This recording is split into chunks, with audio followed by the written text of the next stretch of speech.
Our school went on lockdown, but the intruders weren't who I was afraid of. By Sublime. Aren't you cold? I asked Nina as we walked past the barren halls, my voice muffled through the wool scarf wrapped around my neck. The halls, which were usually filled with the chatter of passing students, now felt deathly ill as more than half of the school's population had stayed home, with the town experiencing record-breaking temperatures. It should have been a snow day. That's why it perplexed me how Nina was wearing clothes more appropriate for spring. She just shrugged. "I don't feel anything," she proudly answered. "I grew up in a country known for its freezing winters. This is nothing." I shook my head and looked toward the hallway, wincing, knowing that 2 left turns would lead me to class. Somehow, Mr. Geller never missed a day. Not even when half the class was missing would he go easy on us. "I'm going to the bathroom," I told Nina, who was already aware of my habits. "Tell him I'm feeling sick or something." She nodded before the two of us disbanded. As soon as I entered the female washroom, I found a wall to lean on and closed my eyes. A few seconds were all I needed. But I couldn't even get that before my thoughts were cut through by the piercing sound of alarms, jolting me back to reality. Not soon after, the principal's weary voice boomed over the intercom. "Please stay calm and do not let anyone inside your classrooms, no matter how convincing they may be." That alone was strange, but what followed tightened a grip around my heart. The school will be in quarantine. May God protect us all. A shuddered breath later, the speakers went quiet. For a few seconds, I couldn't begin to comprehend his words. Had I just imagined all of that? Surely, that was the only plausible explanation. Principal Dunn was the last person to ever make a joke, leaving only 2 possibilities. I had somehow misconstrued his words beyond recognition, or he was dead serious. My first thought was to text Nina to see if she had heard it, but when I heard something outside, I figured I would ask them. The moment I exited the washroom, however, the sound of someone screaming bloody murder echoed throughout the hall. From around the corner, a student dashed in a straight line. Unable to change his trajectory in time, he crashed into the lockers, the metallic clang reverberating. He barely had a chance to look at me, his arm pathetically reaching out as if he wanted help before he was impaled by the spindly, misshapen arm of a blonde-wearing cheerleader, which was now stained crimson. From how disfigured she was, I would have never assumed that it was Cindy. Each limb was more malformed than the last, her head being the worst. It swayed like a pendulum, her gangling neck unable to hold the weight of her tumor-infested cranium. That was all I could make out before I instinctively closed the door that led to the washroom in an attempt to avoid the sight. It didn't work. Even though my eyes were averted, I could still hear everything. The gut-wrenching snapping sound, the wails of the kid. Then silence. The hurried rhythm of my breath echoed off of the bathroom walls, prompting me to seal my mouth shut. The sound of wet shoes dragging against the floor edged closer and closer to my position until they were right outside. By the time the door was being pushed, I had already climbed atop a toilet, raising my feet so that whatever it was couldn't find me. Immediately, my nostrils flared as a pungent, foul stench invaded my nose. It took everything I had not to gag, fearing that so much as breathing too loud would result in Cindy finding me. Finally, after an agonizingly slow walk, the shambling cadaver reached the stalls. Her sneakers were now drenched with a dark red liquid, which I could have sworn was steaming from how fresh it was. A trail of blood followed her right leg, which she had to drag across the ground to move. Once she was standing in front of my stall, she stopped, turning around so that her shoes pointed toward me. At that moment, any hope of living had gone out of the window. If she just looked over the stall door, Cindy would find me, and that would be the end of it. But she didn't. She just stood there, her body not even making a single noise. Not a heartbeat, nor a breath. It was like staring at a statue, her entire body unmoving, waiting for me to make the first move. When several minutes passed without anything happening, Cindy took to slamming her body against the door, the hinges creaking and threatening to come loose. I was thankful for the sudden burst of noise because, if not for it, she would have heard my whimpers. Just as the nails holding the metal hinges in place were inches from popping off, she stopped and moved to the next stall like a shark looking for prey. The same process repeated for each stall, until finally, she concluded that no one was in there and shuffled back out of the washroom, having difficulty opening the door judging from the sound of the knob bouncing against the frame. Once the door was fully closed, I sighed, not realizing how long I had been holding my breath until I felt my vision become blurry from the lack of oxygen. I allowed myself to take a deep breath of air, making up for the lost time before climbing off of the toilet. My legs were shaking, and I considered simply staying here until the proper authorities came. And that's what I did. For the next hour, I spent my time tinkering with my phone. My first plan of action was to call the police, but not so much as a cycle of the dial tone could be heard before a robotic voice informed me that they couldn't take a call from my location.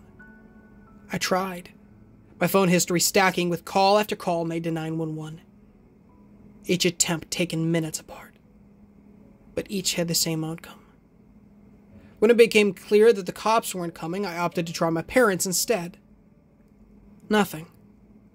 Figuring that other students could at least receive my messages, I wrote a barely comprehensible message to Nina about what happened. The letters typed hastily as I tried to keep my nails from clicking against the glass screen. And yet when I pressed send, the red text underneath my block of mad rambling read not delivered. At that point, my hands began shaking uncontrollably, my mind racing at the possible ways I could escape the school. With no reception and a deranged monster lurking outside, the options were few and far between. Maybe my phone was the only one failing to work, and I should just wait for someone else to come. My reasoning, appealing to both the logical part of myself and the part that couldn't even bear the thought of standing, won over. And so, I waited. 2 hours passed. Every now and then I would open my phone and try calling someone, and every time, my attempts yielded no results. Hunger and thirst began to set in, although I tried brushing them aside, since I wouldn't need to worry about starvation or dehydration for a while. After the third hour, something disrupted the mindless waiting. I couldn't tell what they were, but a glimmer of hope suggested they were bullets. Rapid successive bangs followed by periods of silence. It was almost 5, and be it a mixture of boredom from sitting in the same seat for hours and fear from hearing the gunfire, I couldn't take it anymore. So, with my body numb from the waist down, I stood and slowly inched open the bathroom door, just enough to see the end of the hall where the sounds had originated. Nothing. The hall was as empty as could be, and since I was in the middle of the school, there were no windows to tell me of the time or if sirens were blaring in the distance. Cautiously, I stepped outside, looking left and right for any sign of movement. There was none. Just the quiet hum from the flickering lights that sat above me. It abruptly shut off, but working electricity was the last thing on my mind.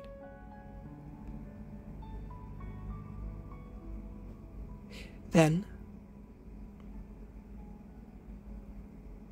something hit my head. Something wet. Like a leaking faucet. I tilted my head up and froze once I was met with the sight of Cindy. The white, bony blades protruding from the palms of her hands, latching onto the ceiling. Her mouth, unable to be closed properly due to the obscene size of her teeth, fell open, releasing drops of viscous, crimson saliva that landed on my hair and face. Cindy's head twisted with the grace of a broken doll, her sunken pupils narrowing into pinprick lines when she spotted me. Without hesitating, she pushed herself off of the ceiling and launched herself at me, her throat producing a gurgling shriek. I jumped forward, narrowly missing her as she crashed into the ground head first, her neck snapping and twisting into a right angle.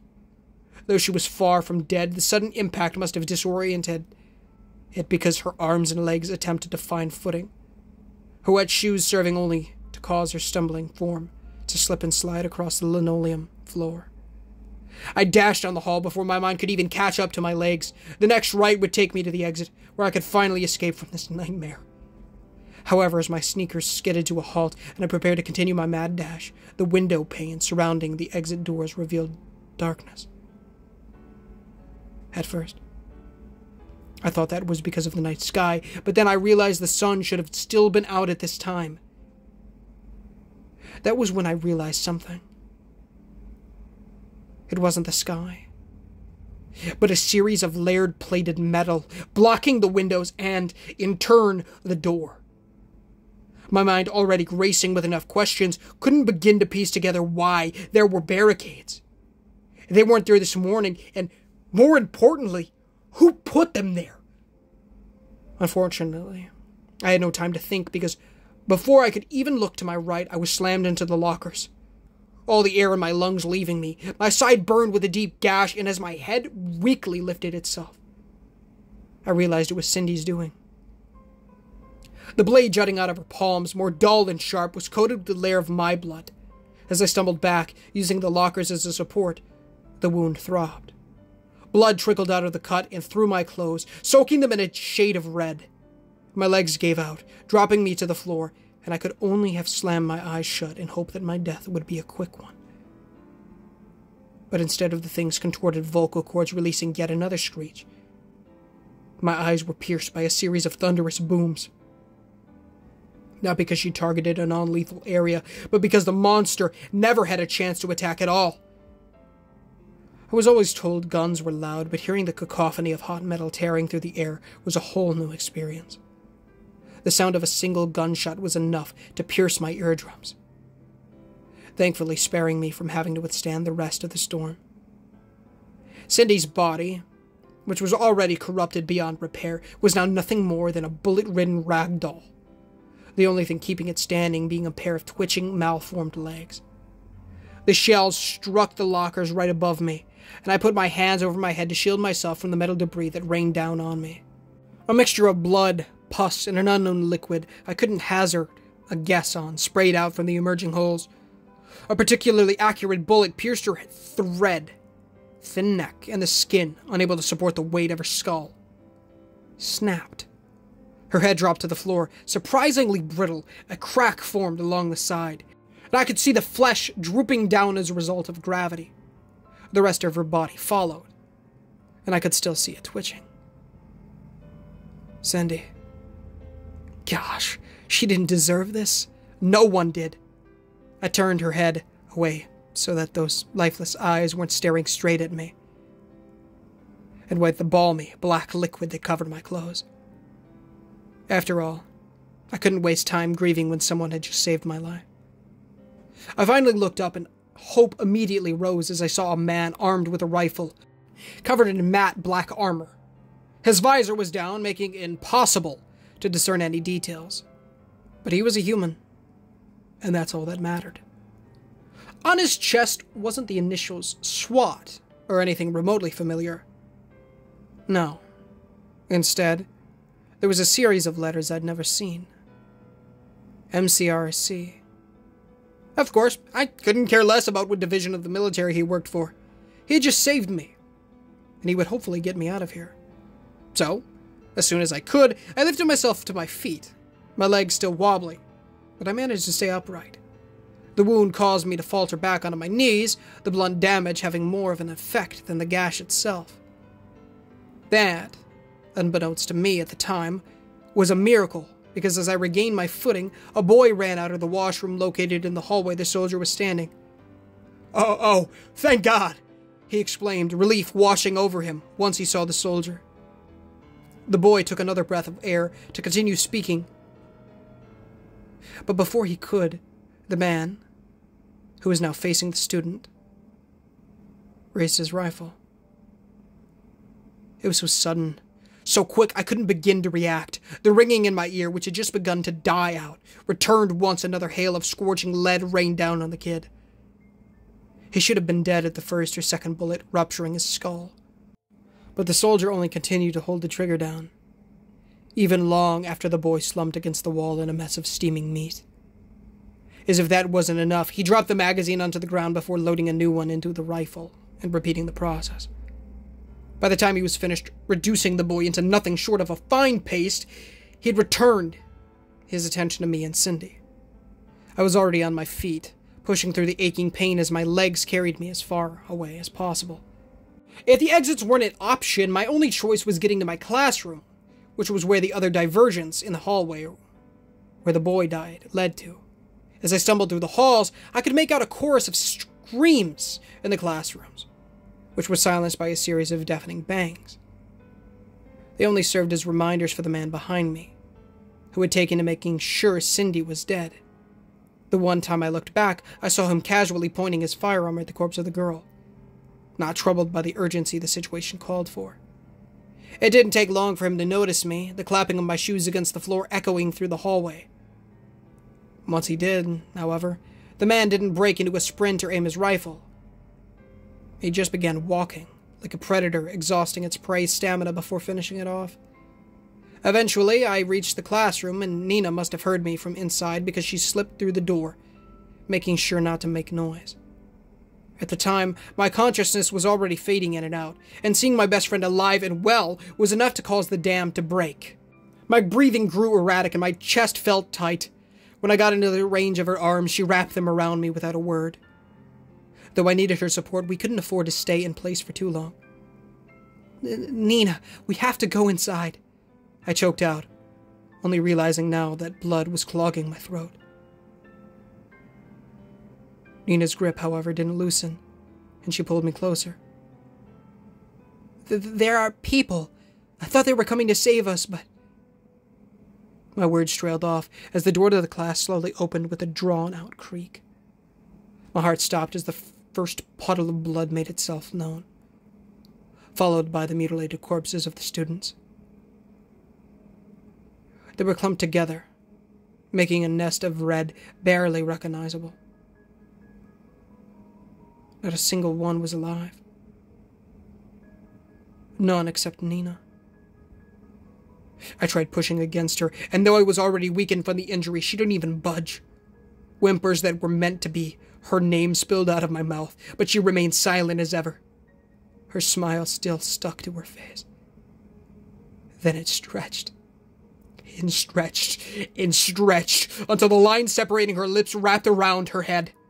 Several other lines followed after that, like segments of an orange, and the sound of tearing flesh and cartilage echoes from behind her face.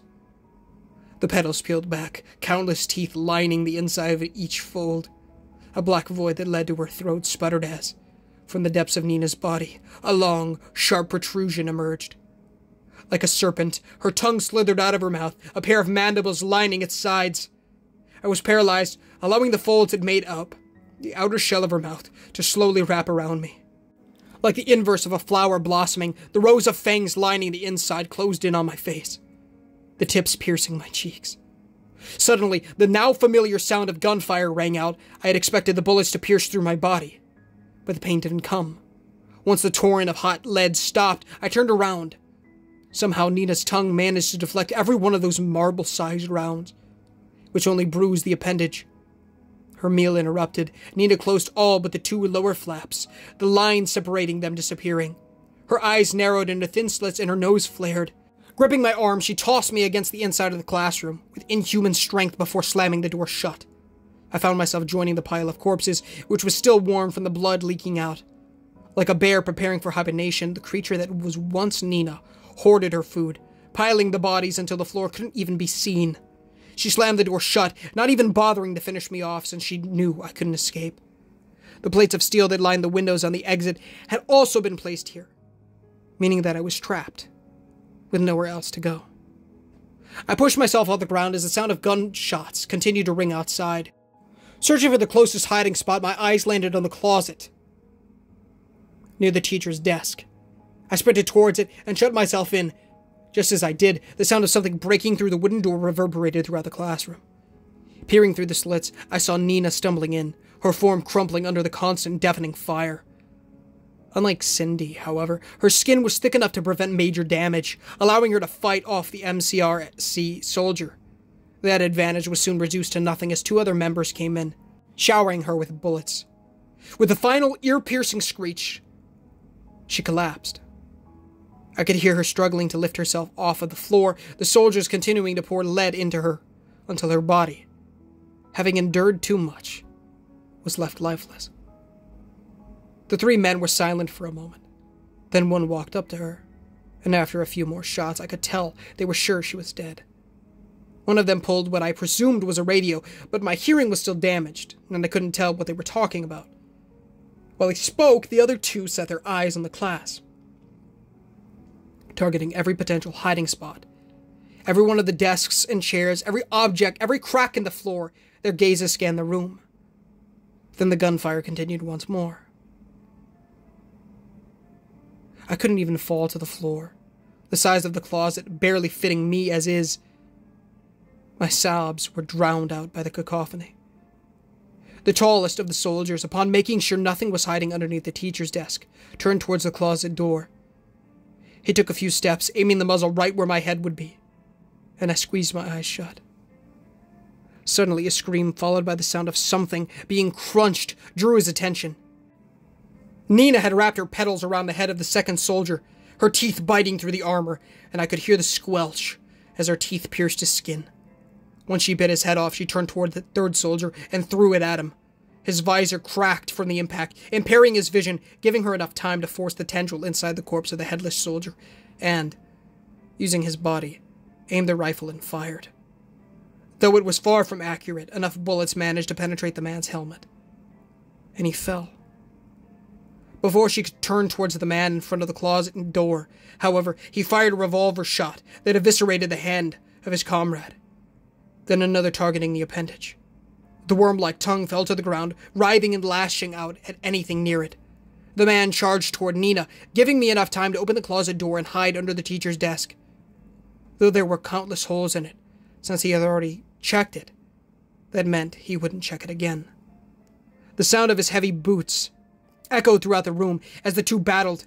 I peeked through the holes and found him, smashing her knees, crippling her. He reached into the gaping hole, grabbed the remaining tongue, and started pulling it out. The creature howled, attempting to claw at his arms or use her teeth, but he was useless. Eventually, with a yank, her tongue was unearthed from her body, followed by a bubbling black mass that hissed. The soldier dropped the appendage and stomped down on the mass, its splatter muffled by his heel. Nina's body deflated and stilled as it joined the corpses on the floor. The soldier turned towards the closet, firing the remaining rounds in his revolver straight through the metal, where my head would have been. "Room 402 is clear," he announced, lowering his pistol. A groan escaped his lips as he looked at his two comrades. "Two officers down, and 823 got him. No other survivors in the room or hallway." The other line on the radio said something, though I couldn't make out what. "Roger that, moving to Suite 305 now," he responded, holstering his pistol and switching back to his rifle. Before he left, though, he looked at the pile of bodies, clearly considering whether he should do something about it. "Frick it, the fire will take care of him," he muttered before walking off, the sound of his heavy footsteps fading into the distance. The doors and windows were barricaded, making escape impossible, and what he said about a fire. They were planning to burn the school down, along with anyone trapped inside. Every time I felt enough bravery inside of me to exit the desk, I would hear footsteps passing by, and the unbearable dread returned. I knew I should just walk up to one of them. It would be a fast death. But I was a coward, and would rather remain passive. The wound dealt to me by Cindy hurt, but it was remarkably shallow, meaning blood loss wasn't an option. Reddit seems to be one of the only social medias that hasn't been So I've been writing this for the past hour or so. It's 7 now, and there's no signs of the metal plates being lifted. I don't want to burn. I don't want to die. I haven't even texted my parents to let them know I love them. Please, help me. Havenwood High School, room 402. Please send someone. I can start smelling smoke already. Hey guys, Ninja Gamer here, and thank you so much for watching today's story. If you did enjoy, please feel free to leave a like, as it does help the channel and it really does get the gospel into people's feeds. As well as please consider subscribing, as we are trying 10,000 subs by the end of the year, and it would be a massive blessing with the Lord if you guys do so. On screen right now, $1 million question, description, and pin comment as well. Please give it a read. It'll be the best thing you'll read all day, of course. Except maybe the Holy Bible, of course. But it'll teach you about going to heaven, about repenting of your sins and trusting in the good Lord Jesus Christ for their immense one strength, and then building that relationship with the Lord by reading the Holy Bible daily, praying daily, and evangelizing people. It's great stuff. So please do so. As always, it is not associated with anything I talk about, including the author or the story. It is for you, the viewer, to read, so please do so. It'll be the best decision you make all day, even in your lifetime. Amen. Of course, as always, go give Sublime some love in the comments and in the description. The original story link and his author, or his Reddit page, will be down there. As well as go give him some love, his YouTube channel, and all the music that he does for these videos. Well, he doesn't do them specifically for these videos, but that I use for these videos are down in the description. So please go check them out. As well as my brothers have a YouTube channel, to Mac Plush videos. If you guys are interested, please go check it out. It would mean the world to me. I make quite a few cameos over there, so if you want to see me in something other than video games and horror stories, go check them out. I recommend the 2021 videos. They are my favorite, and they are uploading daily in 2024, so great stuff. Please go check them out. I'd be very much appreciative. Of course, any sound effects are in the description. There were none for this, but of course, yeah. And yeah. I love you guys. I'm going to go to bed. It's 4:39. I haven't been to bed yet. I've done a lot today. We've streamed twice. I've gotten 2 videos out today. Technically 4 because of the Fortnite stuff that I've uploaded that is private on my channel. Oh, actually making progress. It feels good. And I got my freaking car back from my grandma's because I got stuck in the mud when I went over there to do some stuff. And yeah, hang out with them. It's crazy. Anyways, I love you guys. Thank you so much for watching. And I'll talk to y'all very, very soon. Poppy Playtime's great. Gosh dang, Chapter 3 is fantastic from what I've played so far. No spoilers, please. I love you guys. Thank you so much for watching. And I will talk to y'all very, very soon. But until next time, guys, this is Ninja Gamer, signing off.